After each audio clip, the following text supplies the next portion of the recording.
အားလုံးပဲမင်္ဂလာပါဒီနေ့ undo grammar နံပါတ်49နံပါတ်50အနေနဲ့ရွေးချယ်ထားတဲ့ grammar တွေကရလာ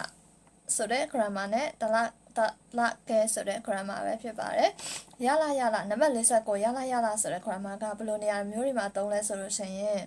စိတ်ရှုပ်ပြီးမလုပ်ချင်တဲ့အခါမျိုးတွေမှာသုံးတယ်ဒါရဲအဲ့လိုမျိုးတွေပေါ့နော်ဒါလောက်ခဲ့တဲ့ပြင်ဒါလည်းလောက်ရတယ်စိတ်ရှုပ်ပြီးတော့မလုပ်ချင်တဲ့အချိန်မျိုးတွေမှာဆိုလို့ရှိရင်ရလာဆိုပြီးတော့သုံးပါတယ်အဲ့ဆက်မဲ့ဥမာလေးရွတ်ပြပေးမယ်နော်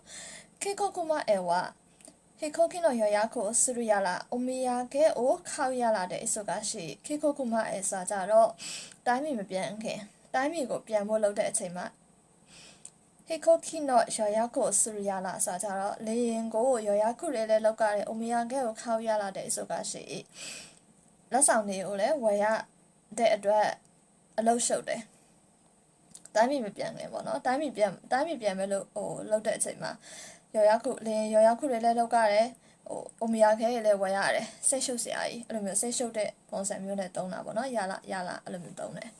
နံပါတ်50ဥပမာကကြတော့တလားခဲဆိုကြတော့ပါတယ်ဆိုရှင်ဒါဒေကြီးပဲအဲ့လိုမျိုး negative ပုံစံမျိုးနဲ့ပေါ့နော်အဲ့လိုမျိုးသုံးတာများတယ်example ဥပမာလေးကနံပါတ်1このレポートは字が間違いだらけで読みにくいこのレポートဒီ report ကဆိုလို့ရှိရင်字が間違いだらけでဆိုကြတော့စလုံးတွေကအမှားတွေကြီးပဲ間違いだらけ